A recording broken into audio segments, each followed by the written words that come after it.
pouvons pas kobetaka masola ba Félix Tshisekedi na ba Kabila. Ce qui te recommande en 2023, Félix Tshisekedi président, cela veut dire que les Congolais sont des lâches. Il faut qu'il y ait la révolution avant tout comme en 2023. Ce qui va bien à M. Félix Tshisekedi président, c'est parce que la Constitution dit Moutou a quoi assumer, fonction a quoi assumer, ne va bien président. Ce qui constitue la réalité, banga va bien peut-être Fumumpa, ou bien banga va bien roi, banga va bien peut-être chef du quartier, mais ce va bien président parce qu'il y a une constitution qui consacre une république. Balongo on a à côté un père. Alongo un père basali Konako. Balongo Konako basali IDPS.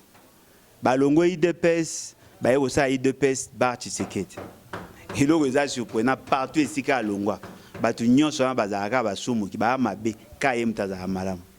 Parce qu'on a définition ya droit na biso ya Congo même dans le monde entier na bato ba sérieux lorsqu'on donne à un agent de l'État mbongo au-delà ya musala bongaka na mbongo au-delà ya salaire na musalo yebani ki bonga sala ngo normalement ne ba benga ngo kanyaka. Voilà, corruption de na français. Pour la corruption, il y a un mot français. Il y a Kanyaka.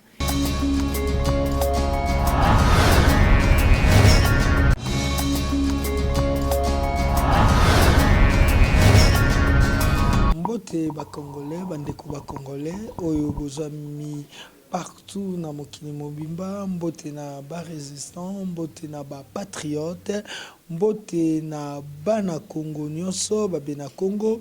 Mbote lisusu boye ekeye pa ya ba politiciens pe sans oublier ba politiciens pe pour tout pe saka bato nyonso mbote na ba chege parce que bozaki consulter mbote pe na ba kuluna o ba oke ko sa bilanga pour bino ba consulter ki bino te ba ki osesa bino bilanga sa consultation et mbote na ba yeba ko lela mbote na ba yeba ko sepela o ezali deuxième partie émission na biso c'est problème, il y a crise politique aux République démocratique du Congo.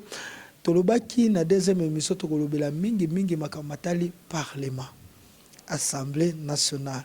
Pour totaki kolobela makambo ya accord, siko tokei na makambo etali assemblée nationale. Tomoni bongo Janine Mabunda kokweya est-ce que ezali suka makambo to ebandeli ya makambo.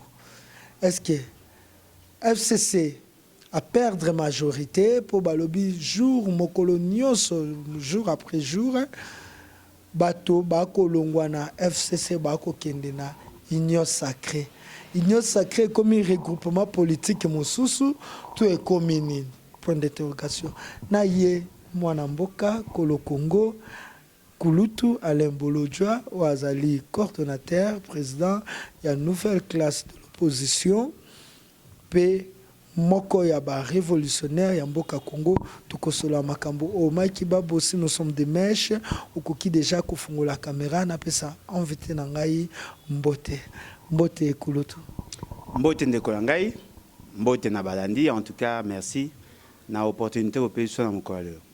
Définition ya union sacrée pour bato toko yoka chaque jour que bato ba kolongwa FCC ba ko s'adhérer na union sacrée bato ya lamuka union sacrée lo yenglenge ko kende ko comme regroupement politique mosusu ko zana kati ya assemblée nationale tonini bon bamsu ba benga union sacrée bamsu ba benga union sucrée ça dépend ya moto azaro loba mais eloko eza vrai ezali ce qui est dans le fond, l'union sacrée existe déjà. L'union sacrée, c'est l'union autour de la Constitution. Bikolo nyos, matonga nyos, yokana, bazala 1 dans l'acceptation de la Constitution. La Constitution consacre l'unité. L'unité de tous les Congolais, quel que soit Esika Baoti. Et mipesi un système de valeurs. Décider ya kotambola sa Congo avec une philosophie. C'est ça l'union et c'est sacré justement parce que il a que définir l'avenir de tout un peuple, l'avenir de toute une nation. L'union sacrée de la nation. C'est ça au fait le fondement ya nyonso. Parce qu'au début, tu as près de 450 tribus. Et le réseau c'est cette constitution-là, bien qu'avec ses faiblesses. M. Félix Tshisekedi signe un accord avec Kabila. C'était justement pour sauver la République. Comment ils ont appelé ça? Alternance pacifique. M. Kabila, c'est un bon partenaire. Atali, Amoni, Moutoua, Ropé, sa partité, Kabila en tant que Moutoua sérieux, a Pessi Félix Tshisekedi. M. Kabila n'aura jamais un partenaire crédible comme Félix Tshisekedi. Bavantaki, Nasuka, ils ont échoué. Pourquoi? Parce que justement, Babi posa des mauvaises questions, un vrai problème.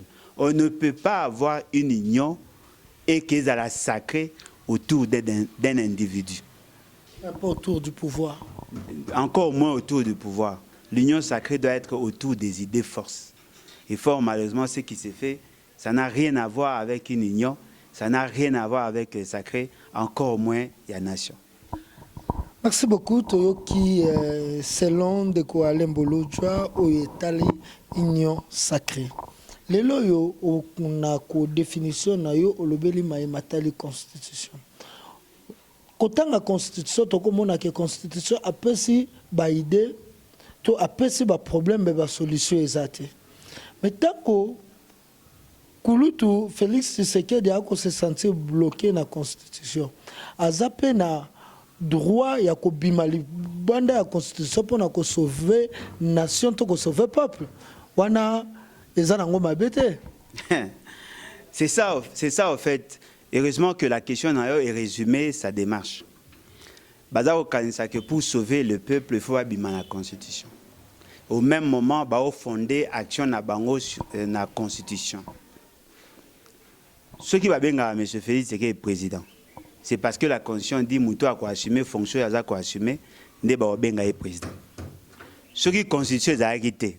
Banga ba benga est peut-être Fumumpa, ou bien banga ba benga est roi, banga ba benga est peut-être chef du quartier, mais ce ba benga est président parce qu'il y a une constitution qui consacre une république.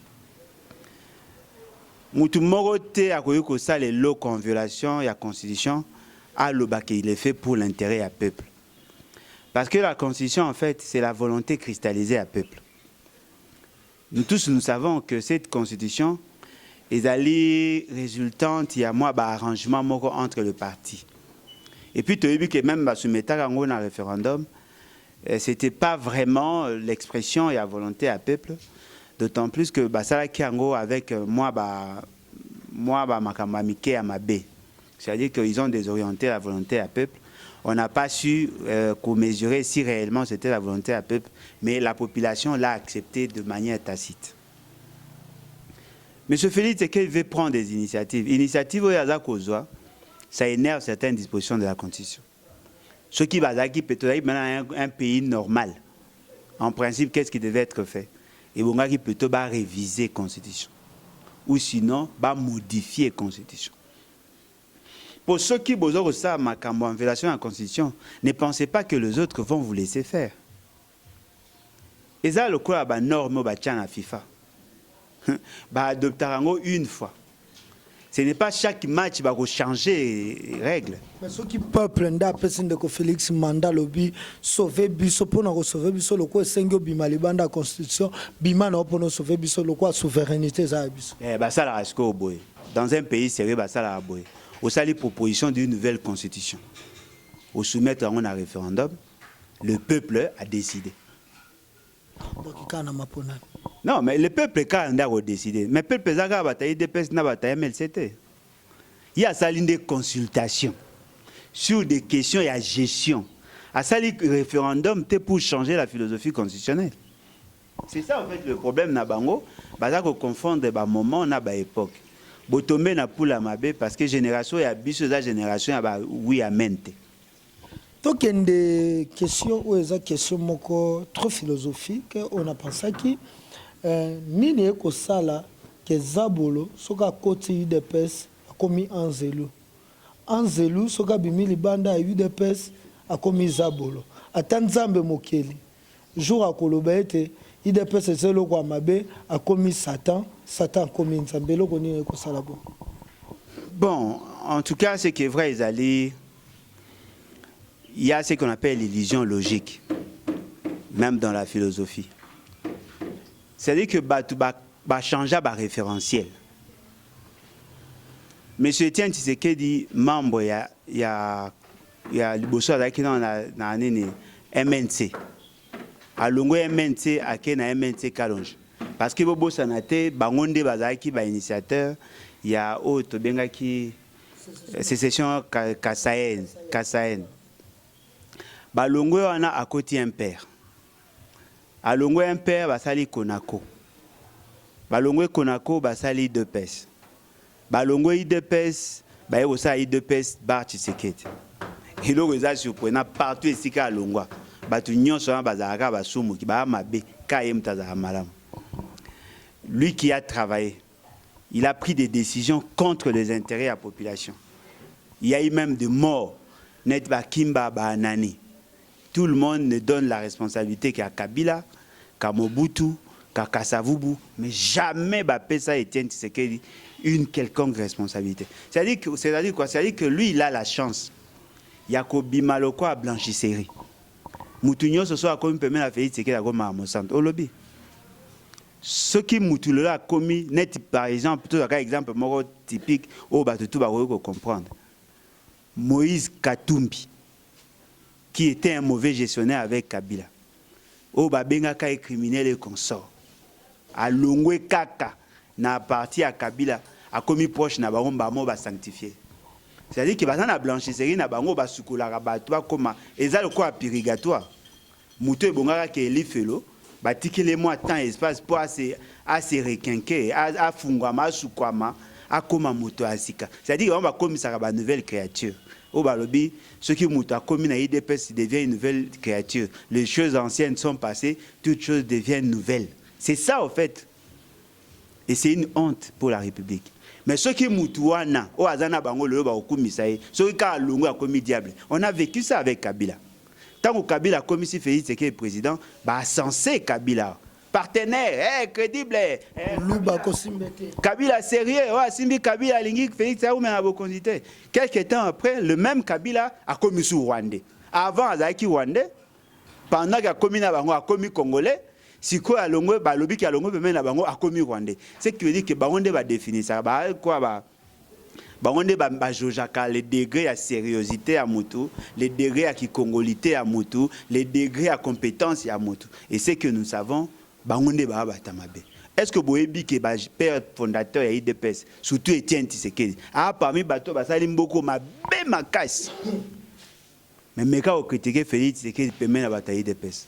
Bah quoi abattre. Et pourtant, Babosani Kanani na Kimba et consort Bakufaka, la personne qui était au four et moulin, c'est Etienne Tshisekedi. Bato Baye baraté que la réalisation et ça, Marie Etienne Tshisekedi était là. Constitution à Mabé à 67, comme ça mon bout de dictateur. Il y a 71, il y a Moutasala. Mais tout va sacraliser, va purifier justement parce que tout va en face, va la vérité. Pour éviter la politique de bouc émissaire, il faut na tumbantabawa na pour yenda futa masumu na biso pour politique de bouc émissaire et souka apeka Mabé. Soukanango ezakatango bato babaye yo moto kozongi solo le sous confiance atamokete to lobela union secret pour la liba to mosusu bako benga union secret. Non mais c'est justement parce que ça quoi attirer ba faible d'esprit ndeko nangai ofani ofa fomi na banzoi ba one balinga ba bilo na banzindi pe balinga secret la MLC te pour répondre à ça ba ngonyo so nga banga ba onte bango nyonso baka ndemo soki muso aza fomi muso aza nzoi muso kuna aza ndindi baza attiré par le sucre muso akozwa ngo akosalela yango miel eloko ezali vrai eloko eza attiré bango ezani ezali ke bamoni ke Titanic eza kodinda d'après bango bato bana posa ba se positionner ba muso bazo ba Félix Tshisekedi aza na position en faiblesse, il n'a pas assez de cadres yango baza koya pour que bango ba occuper espace. Parce que ce qui est vrai, carence ou déficit, il y a un cadre, et là, qu'on se ressentir à niveau IDPS. Il y a besoin de bateau, mais fort malheureusement, casting est ça, parce que la plupart des bateaux, ils ne sont pas criminels, pour la plupart. Pourquoi il y a Janine Mabunda, il y a pour tout contraire? Ni pour ni contre. Mais là, vrai, dans la procédure, il y a beaucoup de faiblesses, il y a beaucoup d'écueils. De Konangai, et loko ezali frère ezali Mabunda a été condamné avant d'être jugé. Ba condamné qui est déjà. Mais ce qu'on a dans le fond, la démarche Nenge Salamaki, moi je n'ai pas apprécié. C'est-à-dire quoi? C'est-à-dire que Batouana Basalaki Nyos va déposer la pétition à Bango avant que Félix Tshisekedi fasse sa déclaration. Pour l'Assemblée nationale, c'est au comité à 15h et Kangama. Mais Bango Basali tout bakomi à 15h. Bakouti ba service est allé fermer, mais basali pression que ba benga un greffier aya ko réceptionner. Parce que bonga qui va déposer en haut avant que M. Félix Tshisekedi ne se prononce. Va déposer samedi, le dimanche, M. Félix Tshisekedi fait sa déclaration. Et déclaration, il y a sali, et vu comme sous-bassement, acte on va poser. C'est-à-dire que c'était quelque chose qui était planifié. Mais va planifier en mabé. Et là, comme sous namoni, va grief, va condamner les Mabunda. Personnellement, je ne suis pas convaincu. Parce que Bissonyo Sotoyebi, en tant que membre de l'organisation, en tant que bateau Batangi, quand une entreprise accueille à un niveau de la banque, qu'on fonde la compte, Moutounion Soyebi et Senga toujours plusieurs signatures au regard de statut.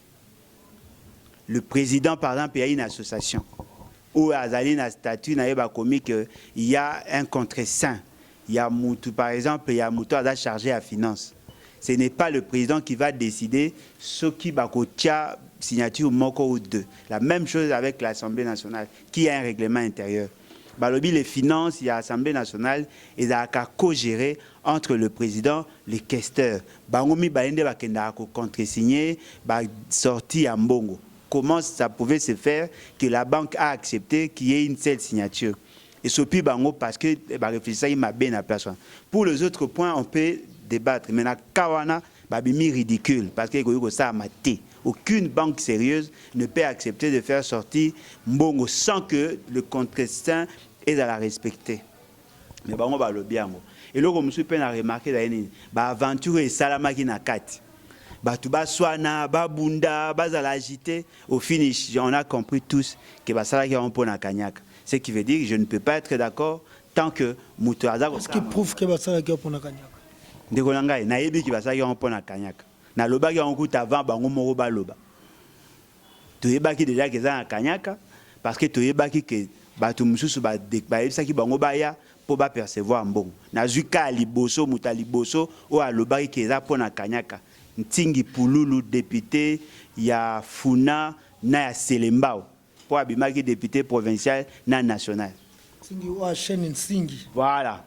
Alobaki que bayaki pour proposer mbongo bato batie tembe azu audio ya appel ya bato ba benga kié ba ebisi que non voilà ba opesa 7000 yaka kozwa opesa nga $1000 yozwa 6000 essentiel yaka toko sa Félix Tshisekedi to kendondimi mais na suka to ba ndenge na ko umba.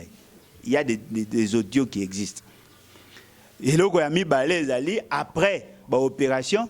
Il y a un autre député qui a déclaré qu'il y a 7 000 ten à niveau naé, à 15 000. Qui est celui-là? Non, mais ça, papa Nembalemba. Léon, Azali député na compte à FDCA. A lobby en clairement, Batignon Sobayoki. Et puis, Tito Lobabe Moutoumoro a contredit Azate. A démentir en Oyemoko Lissou na Bosolo la politique pour dire que non, Ezaki façon de blaguer, en pleine émission, avant de blaguer. Oui, mais après, on a Asala en sur la boîte. Ça là sur la boîte ça veut dire. La boîte à lobby qui a joué Kimbongo au-delà de ça parce que Babaksa Kimbongo Nyoso a joué 45 mais a contredit 15 000 têtes. Avec une motivation. Est-ce que bazala pour ça vous allez motiver pour basala musala au peuple japonais là qui bango?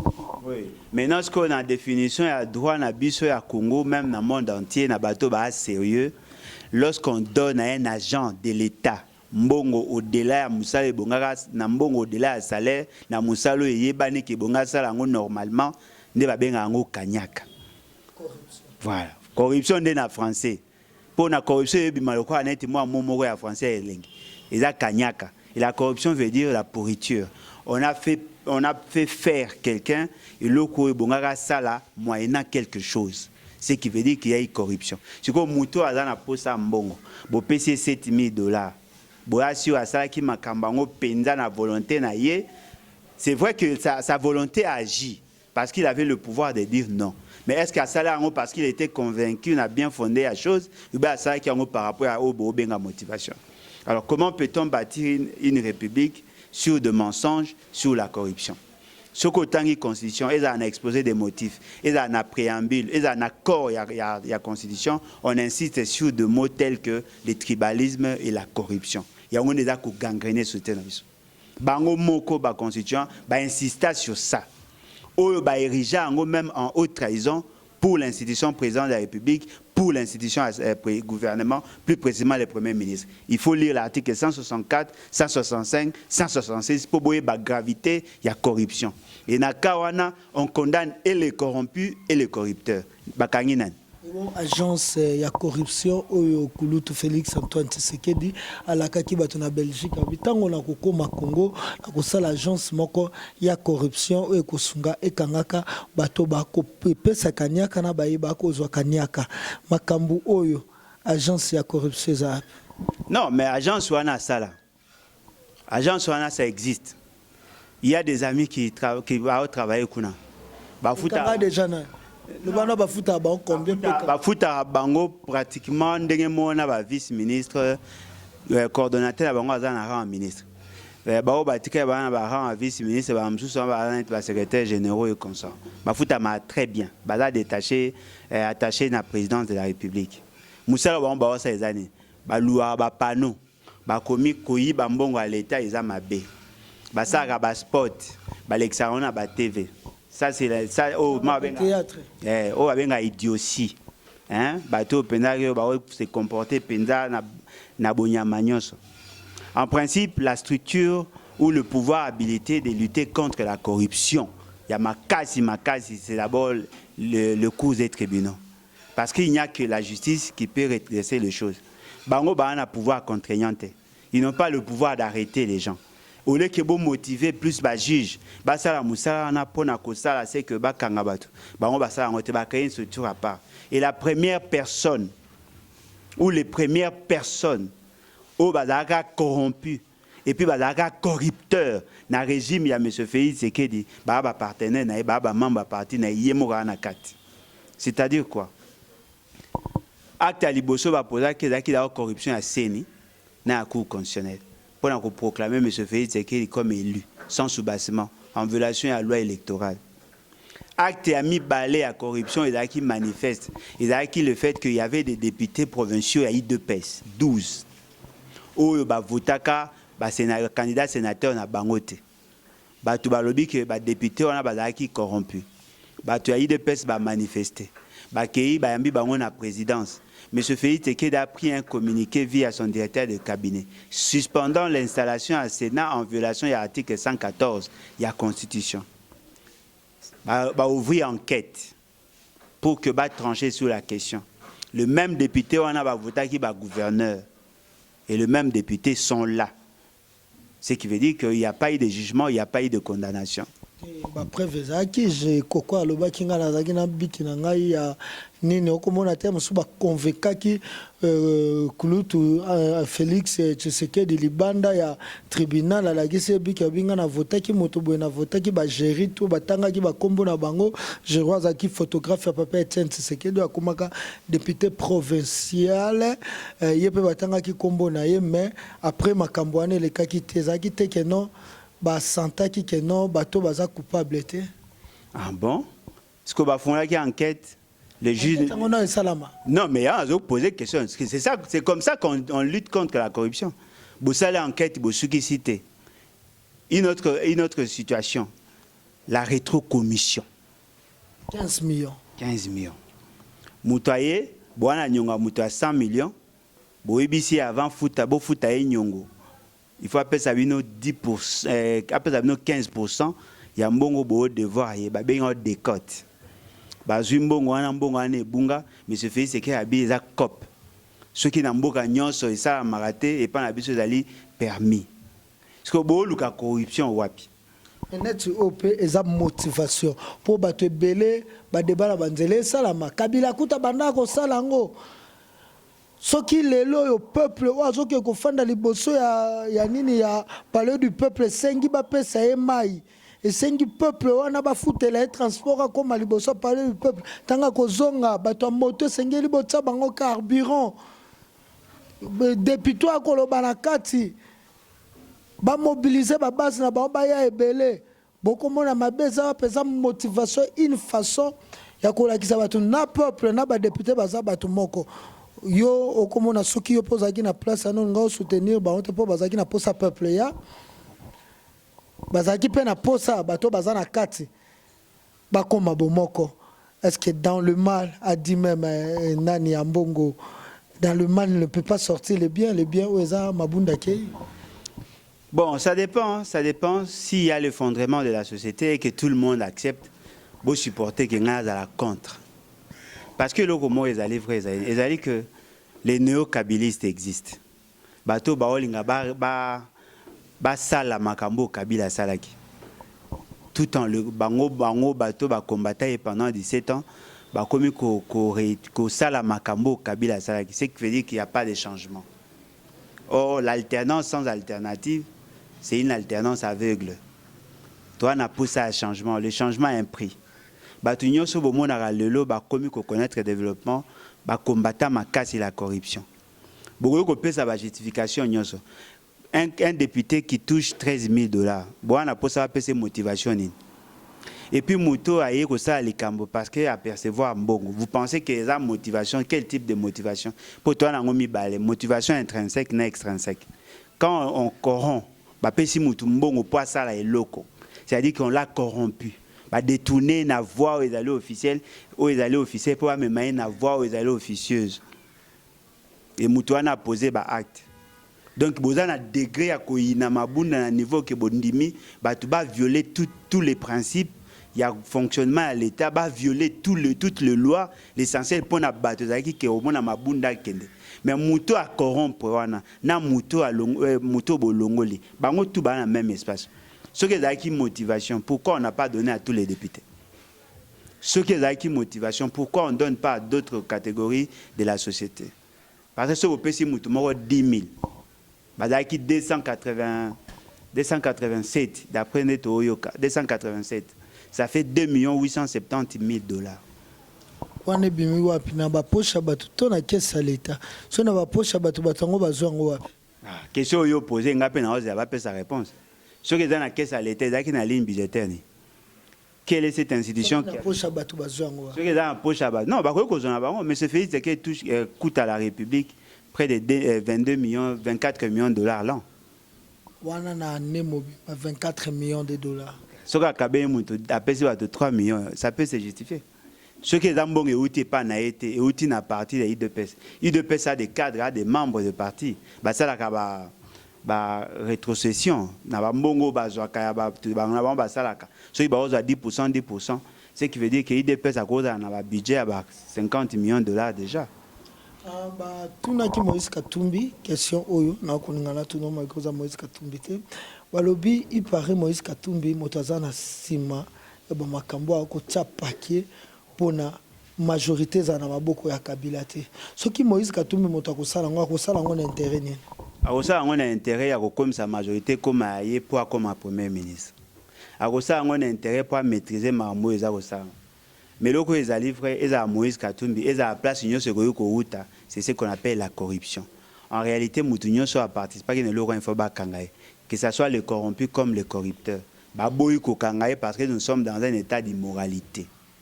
Or quand il y a l'immoralité, il y a le désordre. Et quand il y a les désordres, il n'y a plus de liberté. Et quand il n'y a pas de liberté, il n'y a plus d'ordre. Il y a pas d'avenir. Il y a un moni tozolo bawe. Le coup là tozana ba élément, ba témoignage, ba aveu. Il y a bateau basala qui bénéficie à la corruption. En réalité, le procureur général de la République devait se saisir d'office. Basala ngote pourquoi? Parce que tout le monde a peur de M. Félix Tshisekedi. Tout le monde est prêt.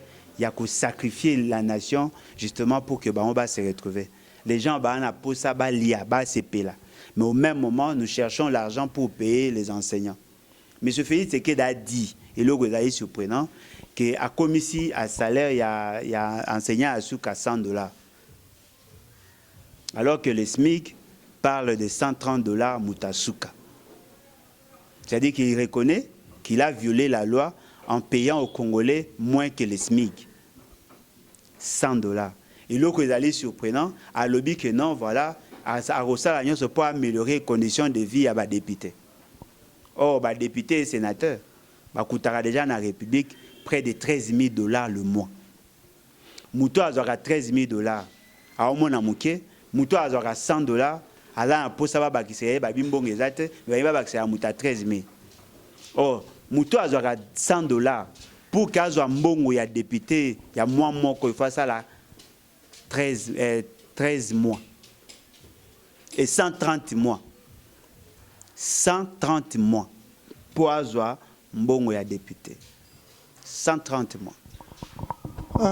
Lettre Vision Plus à Bimusi lettre à Kabila, rappelé à Félix Tshisekedi, accord na bango selon 2023, Moninga a soutenir Moninga. Oyo Suka Longwe a soutenir Oyo. Koto Jani Mabunda Kweye. Zali était FCC à perdre majorité. Oyo ekola ki sake gouvernement Ilukambe Kokoya to ezali et bandeli a problème. Nous avons un problème à Makassi le 10 janvier 2019. Tant qu'on va publier M. Félix Tshisekedi en tant que président, non élu, mais va publier le président. Tout ce que nous voyons les a des conséquences. Et lorsque les a livrés au Moutounio se sengeli de mon point de vue, nous ne pouvons pas que Masola va Félix Tshisekedi na Kabila. Ce qui est comme en 2023, Félix Tshisekedi président, cela veut dire que les Congolais sont des lâches. Il faut qu'il y ait la révolution avant tout comme en 2023. Pour ce comme en 2023 avec Félix Tshisekedi, probablement qu'il sera réélu, proclamé élu. Pour ne pas dire réélu parce qu'il n'a jamais été élu. Il sera proclamé une fois de plus élu. Parce qu'il a la maîtrise de la Cour constitutionnelle n'a CENI. Cela sous-entend que nous devons faire du surplace. Il faut que le Congolais s'élève. Pour que M. Félix Tshisekedi et M. Kabila appartiennent à passé. On n'a pas d'autre choix. Congolais bien comme on a volonté politique, les lois assemblées l'Assemblée nationale, la majorité sous la FC, c'était vrai ou faux? Non, mais la majorité sous la FC, c'était qui l'a démontré. Parce que les défis, ils ont belé. Faire partie de Mabunda, même les députés FCC Moussouba voté pour que Mabunda ken. Mais qui vous dit que la majorité wana FCC va voter candidat à Félix Tshisekedi? Parce que pour nous démontrer que la majorité est basculée, il faut d'abord que le membre du bureau base à la bateau la majorité à l'élo. Il faut payer. Vous êtes capable de faire tomber le Premier ministre et puis de présenter candidat ou à cause de Mouto ou la majorité. Jusque-là, personne n'a la maîtrise de la majorité. Va faire partie de ma bunda. Tout à l'heure, comment ils vont présenter les candidats? Il y a des membres du bureau. Tout à l'heure, comment on va procéder dans le choix dans Bango. Effectivement, il y a une nouvelle majorité qui se dégage. La majorité parlementaire se constate par rapport à un regroupement politique. Et se constatera par rapport à voter. Parce que Moutoumou a membre de la majorité m'a voté contre. Pour preuve, Mamba a pris une initiative. Cette initiative a abouti. Est-ce que MLC a la majorité? Le fait qu'il y a Rolongo Kabound. Et puis ça qui est MLC majorité parce que l'initiative est non. Non. Et puis bateau basali motion ba oti na opposition ba oti na cacheté. C'est-à-dire que les alliés ba longoli parce que basali frustration il y a basali mutualisation ba frustration et mutualisation des efforts pour faire partie d'un ennemi commun. Mais cela ne veut pas dire que basali unis na niveau ya ko présenter un candidat. Prenons par exemple IDPS veut avoir la présidence de l'Assemblée nationale. Na folie na bango va présenter Kabound. Pensez-vous que ces gens-là vont voter pour Kabound? Quel est ce candidat que Félix Tshisekedi peut présenter? Surtout Bandim. La plupart des bateaux sont mercenaires. Ce ne sont pas des enfants de cœur. Ils sont pour que défendent leurs intérêts. Ils sont capables de s'engager à Kabila pour que les candidats au Félix Tshisekedi soient ceux qui bango bazwa qui 7000 pour faire tomber Mabunda bako exiger plus. Ce qu'a pesi bango loro ba olukate pour toyoka masola ba TXA il faut pas payer ça bateau. Ce qui veut dire que la configuration peut changer. On peut avoir une nouvelle majorité mais la benga na comme FCC cacheté FCCT. bateau balongo baza koloba ke balongo na FCC ba ko peut coaliser avec bateau baza ba frustré à FCC ba sangani ba créer une nouvelle majorité au Félix Tshisekedi aza ko maîtriser. C'est possible parce que jusque là rien n'est fait. Et puis il faut goyer baboy. Cette majorité ne va pas se constituer en termes d'individualité, mais plutôt en termes de regroupement politique. Il y a des gens du PPRD qui ont voté contre Mabunda, mais qui ne peuvent pas partir individuellement, qui n'est pas Félix Tshisekedi, sans qu'il va perdre des sièges. Au regard de l'article 110, alinéa Asuka, 110 de la Constitution, alinéa Asuka. Quand un député se déclare membre de l'opposition, ça ne se fait pas. Il faut que le regroupement où il y a dans la carte à se déclarer. Ce sont les regroupements qui se déclarent membres de la majorité ou pas. Vous avez apprécié ça? Vous avez apprécié la surprise des alliés. Qui vous dit que Nathan a pété pour que bateau Baza qui n'a la Moukato na FCC va coaliser pour détruire Félix Tshisekedi. Nous sommes en politique, nous ne sommes pas à l'église. Tout peut arriver. Merci beaucoup. En politique, tout peut arriver. Donc, il peut arriver Félix Akanga Kabila. Comme tout peut arriver. Oui, tout peut arriver. En politique, tout peut arriver. Comme on peut Kabila pas Longo à Félix. Comme on peut Moutoumou pas Longo à Félix na Kabila. Il peut arriver que Félix a la mieux que le président tout na RDC na RDC. Non, il n'a pas la capacité. Tout peut arriver. Non, en politique, on est là politique, on est là que gestion. Félix Tshisekedi n'a pas la capacité. Il n'a pas été initié, il n'a pas été préparé, il n'a pas d'atout. Il est mal entouré. Il ne fera rien. Sincèrement. Nalobaki qui ne fera rien depuis le mois de janvier, il a raison. Pour y pas à témoigner. Merci beaucoup, Mbokanabiso Congo. C'est comme on dit, si aujourd'hui les députés sont censés représenter le peuple dans l'Assemblée nationale, ils sont mbongo pour voter. Ce qui a tapé Moïse Katumbi Mutabimi Saki Mbongo pour comme Premier ministre. Je crois comme Premier ministre Sali Mabe a kobimisa mbongo pour abotika yekaka place wana. Ce qui moto azoko kalisu ko sala choix pour na patriotisme, bakomi ko sala choix pour na benga ngata mbongoyotisme. Je dis pas que le mot existe en français, mais je préférais utiliser ça pour faire le parallélisme avec le patriotisme, l'amour de la patrie et l'amour de l'argent. Papa Alain Bolodjo, lilobana soka po ba congolais nyonso ba matisa patriotisme na mitema na bango pe numéro à téléphone. Et là, on a un peuple congolais dans son ensemble. Torozwara sous pays mususu en dehors de la RDC. La nation est au pays tika. C'est-à-dire que la nation est allée la volonté de vivre ensemble. Mais l'espace peut rester. Avec beaucoup de maladresse, la nation congolaise est à la société et comme la nation à un regroupement. Katanga a sengi indépendance, autonomie, Kassai a sengi autonomie, Équateur a sengi autonomie, province orientale a sengi autonomie, Grand Kivu a sengi autonomie. C'est possible, mais l'espace reste. Nous devons tous travailler pour l'unité nationale. Il faut éviter le tribalisme. Il faut éviter le clientélisme, le népotisme. Il faut combattre toutes ces antivaleurs au bas constitutionnel mettant en évidence. Il faut que tous soient capables de faire marcher le pays dans le respect strict des normes. Parce que quand on ne respecte pas les normes, eh bien c'est fini. Il faut tout ça en sorte que notre pays est dans l'orbite et comme un pays normal. Et un pays où il M. Félix Tshisekedi est mal entouré et il n'a pas la capacité, pour ne pas dire la capacité, il y a que ça que le pays a avancé. Ce sont des choix que nous devons opérer. Devons-nous continuer à vivre dans cette situation? Ou que nous en otage, nous imposer l'immoralité? Ou que nous la promotion à anti-valeur et personne n'est inquiété? Devons-nous continuer dans cet élan? Bobo Sanate que d'ici 2060, ça 100 ans d'indépendance. Sommes-nous capables de prendre en charge les besoins de nos enfants? Sommes-nous capables de demeurer en stabilité avec les 9 pays voisins? Sommes-nous capables de résoudre le problème socio-économique? Sommes-nous capables d'avoir une armée forte et républicaine? Tout ça, ça passe par la bonne gouvernance. Et ce qui est contraire à la bonne gouvernance, c'est la corruption.